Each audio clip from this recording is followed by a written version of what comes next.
नेपाल के इतिहास में एक ऐसा वक्त आया, एक ऐसा मोड़ जिसने सब कुछ बदल कर रख दिया। आज हम उसी जन आंदोलन की बात करेंगे, उसकी कहानी को परत दर परत समझने की कोशिश करेंगे कि आखिर ये शुरू कहाँ से हुआ, इसका असर क्या पड़ा और इसने सत्ता के गलियारों में कैसी हलचल मचा दी। देखिए, कोई भी इतना बड़ा बदलाव होता है ना, उसके पीछे एक एहसास जरूर होता है। और इस पूरी कहानी के केंद्र में भी वही था, एक गहरा असंतोष। मतलब लोगों के अंदर एक बेचैनी थी। ये कोई एक दिन का गुस्सा नहीं था, बिल्कुल नहीं।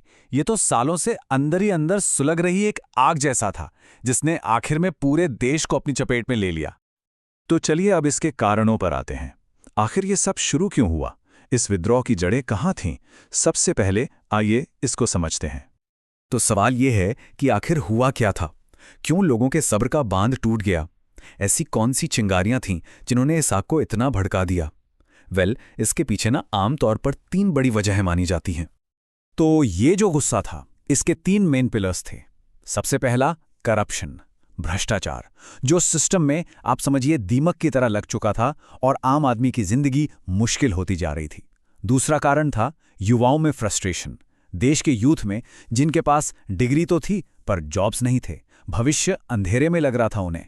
और तीसरा, सोशल जस्टिस की मांग, एक ऐसी आवाज जो अब और दबाई नहीं जा सकती थी।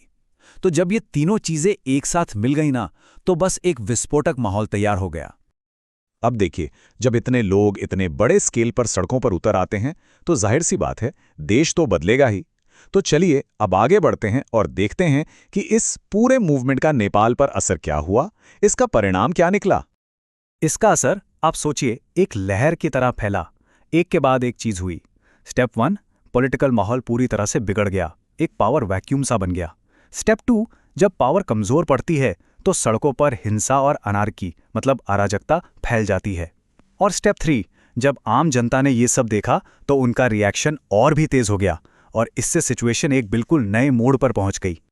और यहां जब हम अराजकता या अनार्की की बात कर रहे हैं तो इसका मतलब सिर्फ शोर शराबा नहीं है। नहीं, इसका मतलब है एक ऐसी सिचुएशन जहां लॉ एंड ऑर्डर खत्म हो जाता है, जहां कोई अथॉरिटी नहीं होती, कोई भी सेफ फील नहीं करता। और ये उस वक्त की जमीनी हकीकत थी, जहां हर दिन बस अनिश्चितता में गुजर रहा था। और पता है, यही इस पूरी कहानी का सबसे जरूरी पॉइंट है। ये किसी नेता का मूवमेंट नहीं था, ये आम लोगों की आवाज थी, एक साथ, जिसने पूरे देश को हिला कर रख दिया। क्योंकि जब लोग खुद सड़क पर उतरते हैं ना, तो उसका इम्पैक्ट, उसका असर किसी भी चीज से कई गुना ज्यादा होता है। अच्छा, तो अब सिक्के का दूसरा पहलू देखते हैं। एक तरफ तो देश में इतनी उथल पुथल मची हुई थी, पर जो लोग पावर में थे, जो नेता थे, उनका क्या हाल था? उन पर क्या बीत रही थी? सच पूछिए तो ये उनके लिए गवर्नेंस का सबसे बड़ा इम्तिहान था। जो लीडरशिप थी ना, वो एक बहुत बड़ी दुविधा में फंस गई थी। एक तरफ से लोगों का प्रेशर बढ़ता जा रहा था और दूसरी तरफ उनकी अपनी सारी स्ट्रैटेजीज फेल हो रही थीं। वो जितना सिचुएशन को कंट्रोल करने की कोशिश कर रहे थे, उतना ही सब कुछ हाथ से निकलता जा रहा था। और ये जो बात है ना, ये उस वक्त की सच्चाई को बस एक लाइन में बता देती है कि लीडरशिप एक ऐसी सिचुएशन को मैनेज करने की कोशिश कर रही थी जो शायद अनमैनेजेबल थी, जिसे संभाला ही नहीं जा सकता था। एक ऐसा चैलेंज था जिसे पार करना लगभग नामुमकिन था। और यहीं पर हम एक बहुत बड़ा सवाल छोड़कर जाते हैं। सोचने वाली बात है कि क्या कोई भी लीडरशिप, कोई भी सरकार इतने बड़े जनसंकट को पूरी तरह से मैनेज कर सकती है? या फिर कुछ तूफान ऐसे होते हैं जिनको आप रोक नहीं सकते, उन्हें बस गुजरने देना पड़ता है? ये एक ऐसा सवाल है जो किसी भी देश में, किसी भी दौर में शासन की सीमाओं के बारे में सोचने पर मजबूर करता है।